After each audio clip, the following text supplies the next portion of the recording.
Hello. Someone raised the issue the other day of redemptive suffering, and it's got me pondering, what does redemptive suffering mean? And there's the traditional way of thinking about it is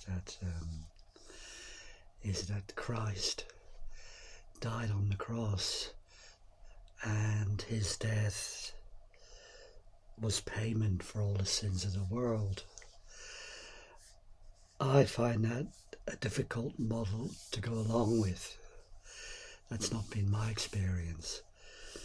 My experience through more than 31 years of caring full time for my profoundly disabled wife is that redemptive suffering is the reason we keep going. To me, it's not a transactional thing like paying the price for our sins. Rather, the cross was an unimaginably powerful act of love and power. To me, what does redemption mean? Well, it means to be saved, and there's a lot I need saving from. When you're in the presence of constant suffering and apparent hopelessness with no obvious way forward, and that goes on for year after year after decade after decade,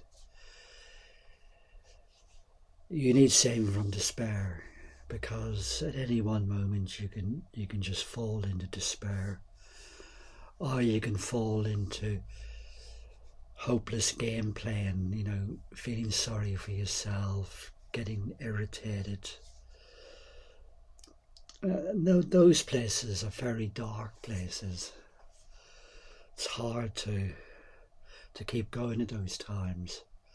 It's hard to find any light. Being a carer or somebody who's going through long-term illness, it's a stripping away of all the trappings like success, like career, like money, like status. It's a stripping away of self. One becomes very vulnerable, and when two people come together, they're extremely vulnerable in that situation, because, not to put too fine a point on it, they are stripped naked.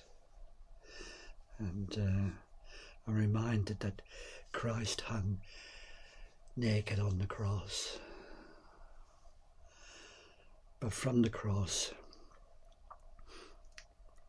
entered into every pain, every suffering. How do I know this?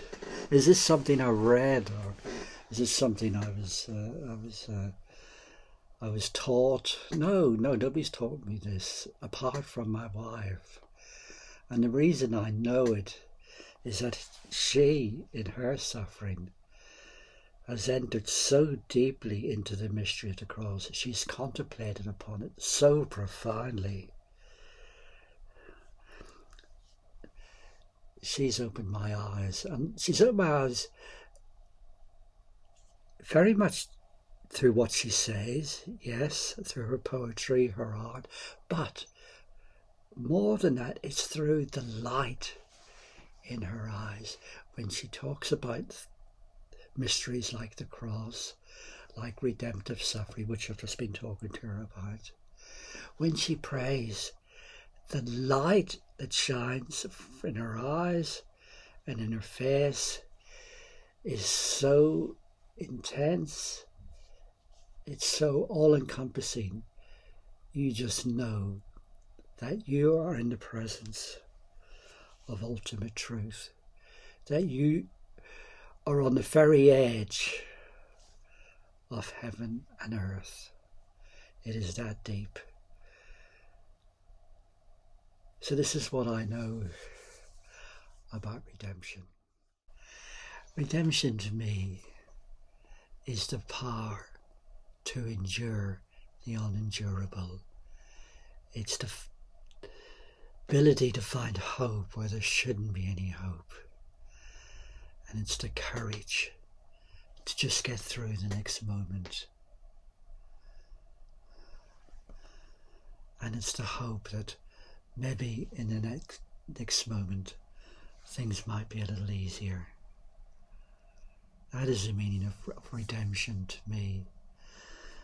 Above all, I think redemption is about change. You really cannot afford to get stuck on this journey through long-term chronic illness. You can't afford to get stuck in despair, into feeling bad about yourself, into feeling what's the point, into why me, into if only.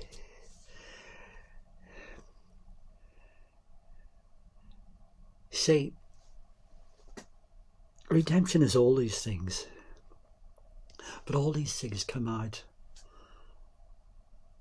of an encounter with Christ and meeting him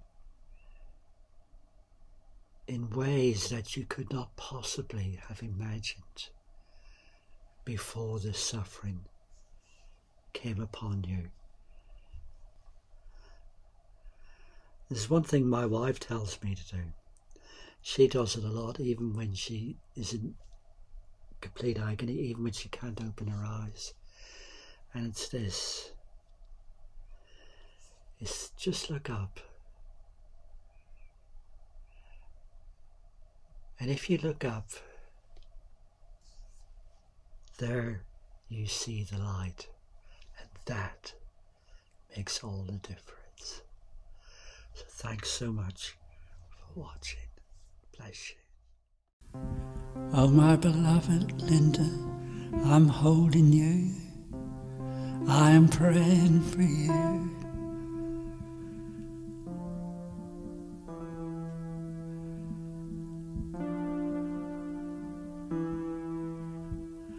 I pray the Lord sees us here.